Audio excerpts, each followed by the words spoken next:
Well, hello everybody, my name's Andrew Green and I'm the chair of the board of the New Welsh Review.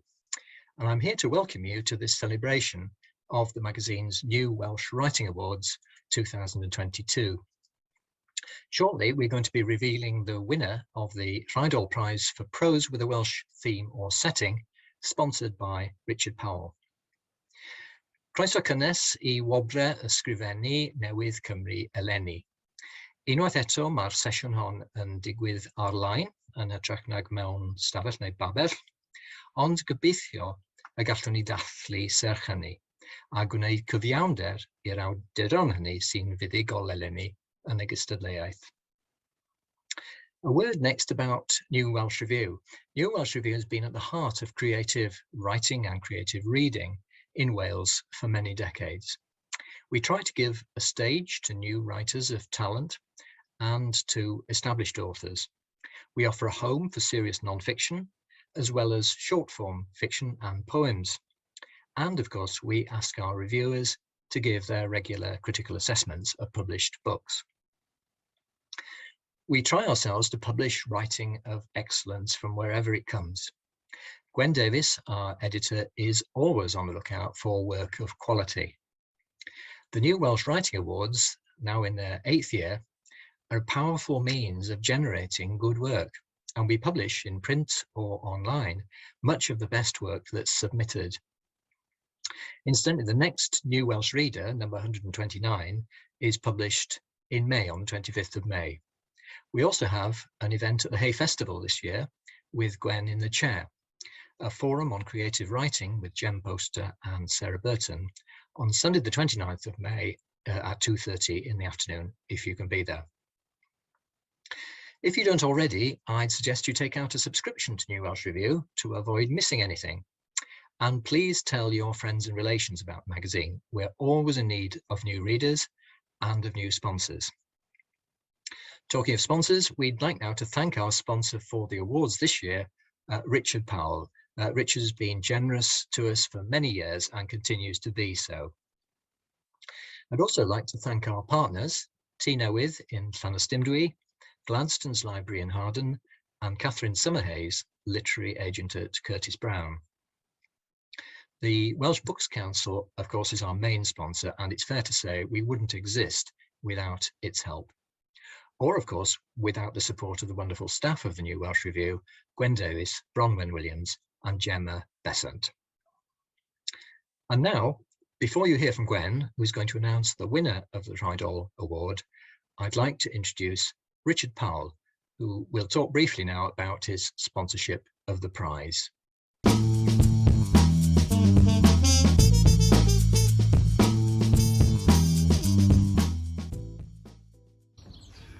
Good afternoon, and thank you very much for joining us today for the New Welsh Writing Awards. I'm Richard Powell, and this year is the 4th where I've sponsored the Rheidol Prize for writing on a Welsh theme or subject. The awards are intended to contribute to Welsh literary culture by helping writers to develop and to find a readership for their work. There are not many positive things to be said for lockdown, but one of them is that it gives writers the time to reflect on their world. The quality of the entries this year was very high, and the themes explored very varied. They are a pleasure to read, and I congratulate everyone who reached the shortlist. I hope you will all reach the wider readership you deserve. I'd like to thank the team at New Welsh Review for turning my financial sponsorship into writerly reality. Gwen Davies acted as the sole judge this year, a serious responsibility. I am sure she made the right decision, though I have yet to learn what it was. Julia Foster covered the marketing and promotion for the early part of the year, and Gemma Besant has now stepped into her shoes and will, I am sure, do an equally good job. Bronwen Williams looks after the finances, without which none of this would be happening, and Andrew Green and his fellow board members have worked hard behind the scenes to secure the future of the review. It already seems a long time since the first year of the awards, which was the only time so far we were able to convene in person. Although COVID remains a problem, I'm sure many of you will share my feeling that life is returning to normal. I hope that continues, and next year we will be able to meet in person once again. Thank you.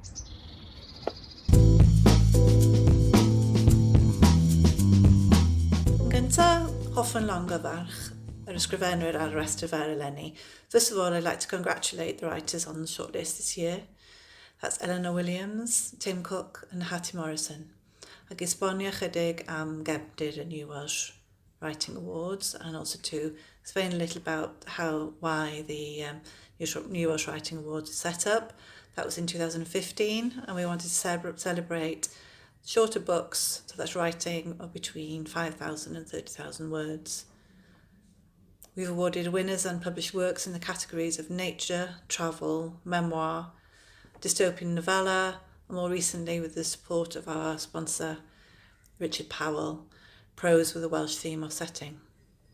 The writers we've set on their careers include Elena Gramich, Kath Barton, Ed Garland, Mandy Sutter, and the working class Bordon Tasker nominee and writer about mountaineering and climbing, Peter Goulding. And early next year, we'll publish the book of last year's winner, that was Jasmine Donaghy, and we'll be bringing out a book of autobiographical essays called Birdsplaining. Now we're going to watch Eleanor Williams, Tim Cook and Hattie Morrison present their work in no particular order.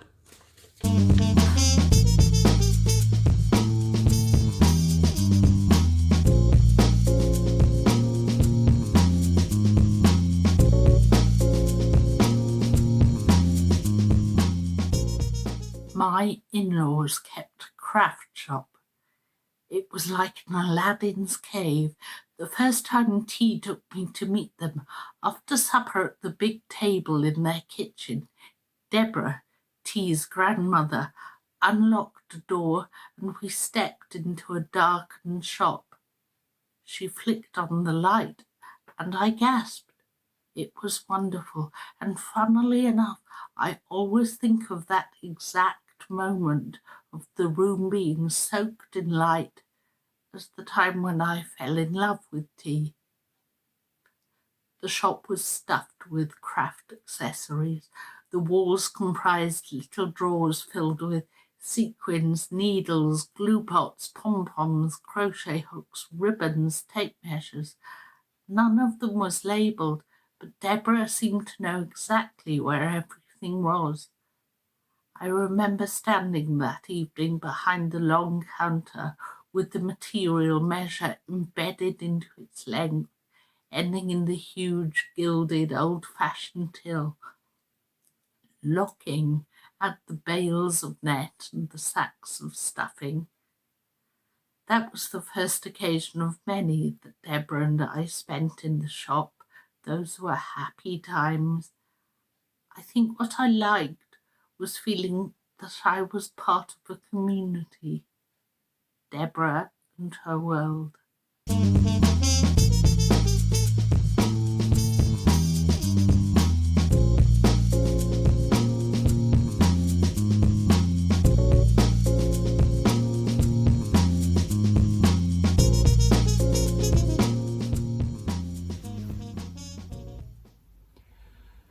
Standing in the corner of the courtyard, I surveyed the scene. The bookshop teemed with activity, people shuffling in and out, bags bulging with signed hardbacks and other purchases. The grass square was packed with sun loungers, but those using them had either draped coats over themselves or were otherwise dressed for the grey weather. Was this the sort of place, I wondered, where someone with the absolute worst of intentions might lurk? Was this where the most sinister plan imaginable could be put into motion? Such thoughts invariably simmer below the surface in these moments. I turned back towards the entrance and saw a man who, I realised, must have been the boy's father. He was holding tight to another child's hand, nodding as an official tried to reassure him that everything would be fine. The fear in his expression, though, was unmistakable. The muscles in his jaw pulled firm as his grip. I stepped off the platform onto the grass and walked again beside the throng, checking for any trace of a child untethered. As I neared the opposite corner, I came upon a boy walking alone in the gulf between two groups, with no apparent ties to anyone around him. He wasn't crying, and there were no other signs of distress. On closer inspection, I saw a train badge on the front of his coat. It was different to how I'd expected it to look. Bigger, not blue, but it was without doubt a train. Buzzing with a surge of adrenaline, I knelt down to block his path and said as softly as I could, "Hi there, I'm going to carry you back to your mum, okay?" He looked around, unable or unwilling to make full eye contact, then nodded and almost smiled. I scooped him up and set off at a jog, as easy as that.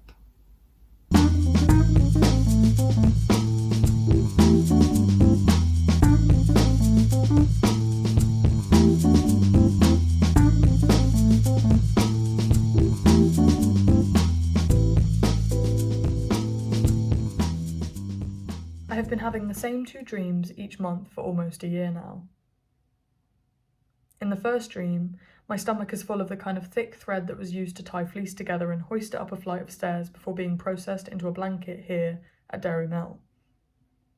The kind of thread that made the rope I used to climb at school twisted into strength and function, that was so rough and dense that when it rubbed against my thighs it would burn them a fiery red. In the dream, I'm able to go about the things on my list, but I'm very aware of the things pressed against my throat, and can see the fraying ends poking at the back of my mouth when I look at myself in reflective things bearing teeth at shop windows, cars, and living room windows. On a walk in the dream, I'm moving naked through a green woodland, not dissimilar from the one in our garden. A fair-headed man with a fig leaf for modesty heads for me from behind a tree, and with force, he starts pulling lengths of the thread out of my mouth, laying it in a rising spiral at my feet. He then takes some polished scissors, cuts the thread, and walks with it to a merchant. He makes enough money to buy himself golden trousers, a pressed white shirt, a tie, and a jacket spun with fine silver thread. I wake up crying. In the second dream, I'm juggling the earth and the sun. The hot star burns my hands to blisters and the blue planet slips from my fingers. My arms begin to move faster against my will, and though the water cools my hands, the heat grows more and more painful. So I call out for a pause, for a break, for a chance to improve my method, for mercy, but no pause comes, only a pair of gloves landing at my feet to be worn as protection for my palms.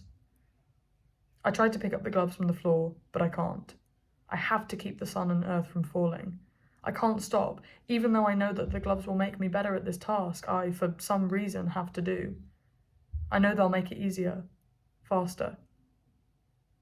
I wake up crying.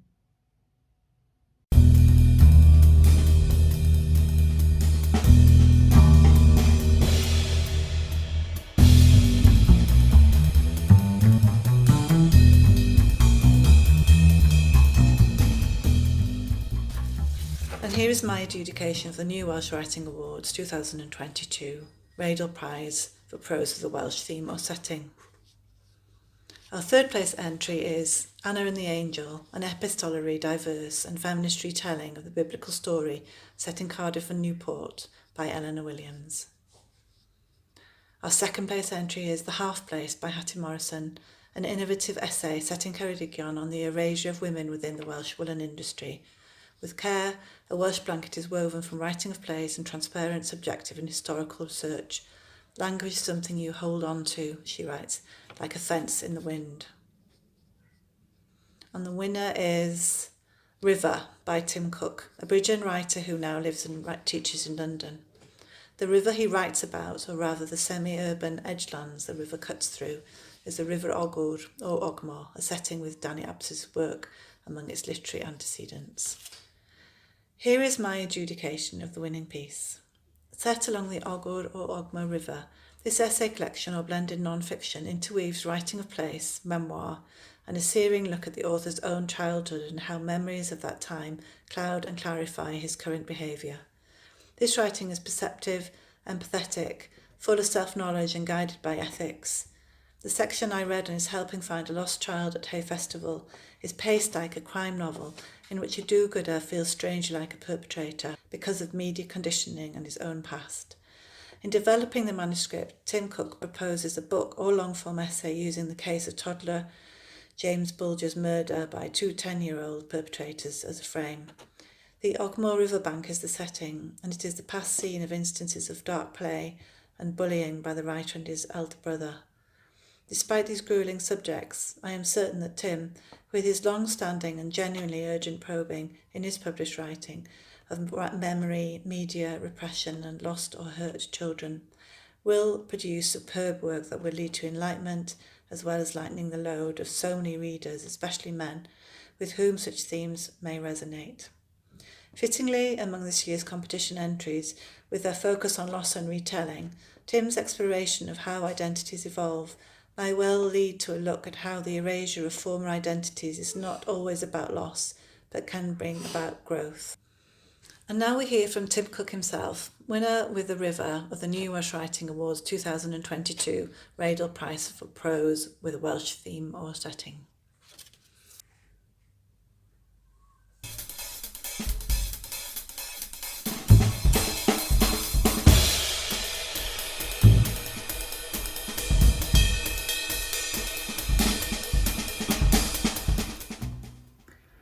Thank you so much to Gwen and everyone at the New Welsh Review for giving me this very special award. I feel like I've taken quite a few risks, both formally and in terms of subject matter with this piece, and to have it recognised in this way is such an incredible boost for me. I really can't thank you enough. And I can't tell you how excited I am to take the work forward and to develop it into a full-length project with Gwen's guidance. I want to congratulate all of the other shortlisted and highly commended writers, some of whom I'm already a huge fan of. I can't wait to read all of your work in the New Welsh Reader when it's published.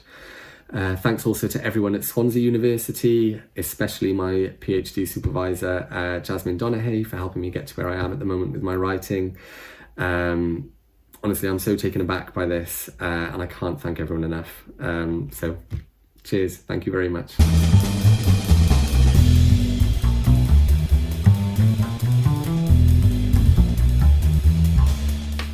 And I have just one final category winner to announce. The winner of our 18 to 25-year-old category for young writers is Hattie Morrison for The Half Place. Hattie is from Pencourt, Llandyssil. She's bilingual and has a BA in Fine Art and an MA in Writing. Her narrative essays about women's invisibility within the Welsh woolen industry retell rural histories from a new perspective and explore the idea of inherited identity. The piece of highly innovative non-fiction that I judged was taken from a wider essay on women in the Welsh woolen industry and how they have been erased.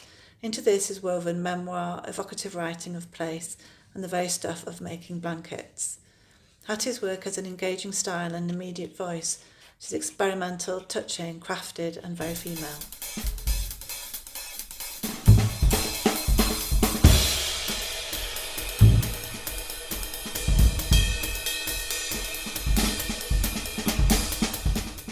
Thank you so much for this award. I feel very proud and honoured to have been chosen. When I first started writing this, I kept focusing on the core part of what I was drawn to write about in the first place, which was the beauty in the mundanity and the beauty in what was hidden in and around Wales, which is heritage, culture, and stories that aren't really told but are shared all the time by locals and that are learned through families and generations.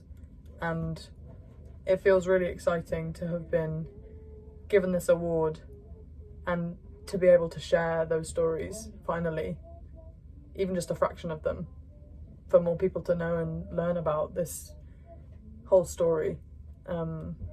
So I feel very grateful and I'm really excited. Thank you so much.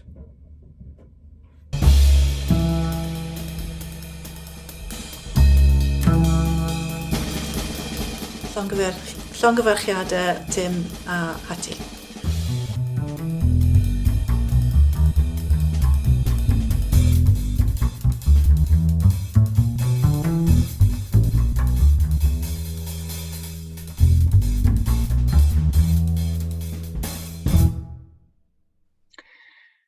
Thank you very much. Your many congratulations to all of the writers who've contributed to this year's awards, the winner, the shortlisted writers, the longlisted writers, and everybody who submitted work.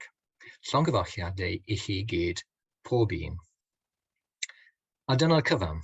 Diolch yn fawr am ymuno â ni a helpu I ddathlu'r wobra a dathlu ysgrifennu cyfoes yng Nghymru. We've come to the end of this year's awards ceremony, and I'd like to thank everybody who's taken part, and thank you for coming along today to celebrate Welsh writing. We hope to see many of you again in person this time next year. A hwyl fawr I chi gyd.